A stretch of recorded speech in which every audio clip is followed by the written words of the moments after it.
Now we are spending more time in our homes than we ever have or probably ever will again. And so maybe you're looking around at your interiors and thinking, this could work better. We're going to talk with interior designer Michelle Dirkse this morning about some simple ways to spruce up our spaces. Michelle, how are you doing? I'm good. How are you? I'm doing well under the circumstances. I'm actually doing exactly this, sort of looking around and thinking, boy, I could paint that or move the furniture around. So let's talk a little bit about, since we're looking closely at where we live, what we need to do first if we think we want to make some changes. Right. Well, I feel like the catch is, you know, your space isn't working, but people often don't exactly know why. And so I think the best way to start is to pre-plan. And I think there's 3 ways to do that. So first, taking photos of your space helps you kind of like get a sense of how, you know, what's actually bothering you so that you know what to actually address. And it helps you see everything with fresh eyes. And then from there, you can look at Pinterest or Houzz to get inspiration. You can create an inspiration category of rooms that you like and that you think are pretty, but also a solutions category that, you know, maybe solves for like that weird corner, and they've done a good job of that. And then design by elimination, like get rid of it. If you don't need it, if you don't like it, you don't love it, even if you can't get rid of it right now, put it in, you know, a separate room, a pile somewhere, because it's not working for you and you shouldn't design around that. Boy, that's a good point. In fact, that's the thing I've noticed the most is that there's clutter. You know, there's just stuff sitting there that, why is it there? Right. And I didn't notice before, but now I do. You also suggest refreshing architectural elements. What does that mean? Yeah, I just use that term to mean like the pieces connected to your home, unlike furniture. So, you know, this is the time to, if you have the paint or it's possible to get the paint safely, to, you know, touch up all the trim in your house, or to repaint walls, to repaint cabinets. I have a lot of clients who aren't ready to do a full remodel of their kitchen. But if, you know, they have like old, ugly 80s oak cabinets, and so they'll just paint it white or a cool color. And, you know, that makes a huge difference. You can also change out the hardware. That's easy to do. And simple things like changing light bulbs or adding the light bulbs that are missing, and adjusting your curtain rod height. So curtains are often not hung high enough or far enough away from the windows, so they aren't wide enough.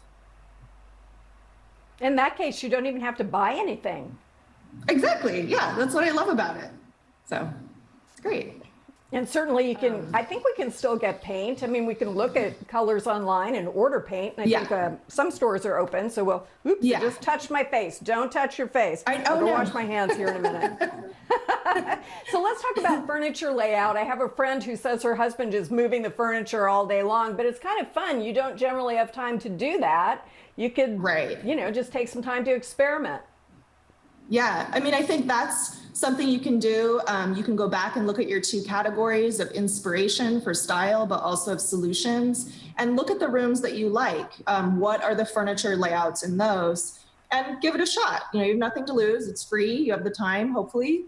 And so you can test different layouts, move pieces to different rooms, swap them out, and try to take things, especially in the living room, off of the wall. I don't want to have what I like to call middle school dance party, where everyone's standing on the outside of the room on the walls. Don't do that to your furniture. Like, if you can, you know, pull some things off, float the pieces in the middle. And you can't go wrong, right? If you don't like it, you just put it back.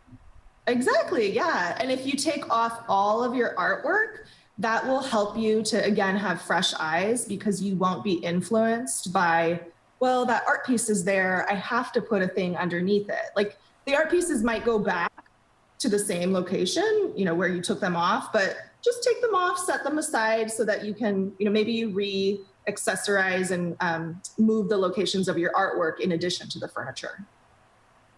That is a really good idea. I hadn't thought about that. So take the artwork off the walls, play with the furniture, and when you get that the way you want it, then maybe replace the art, or maybe there's some things that you just don't even want to hang again, or something new you want to put up.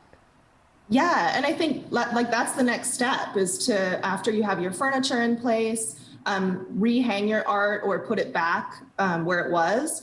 And the thing that I see is I would say one of the biggest mistakes I see is that art is hung too high.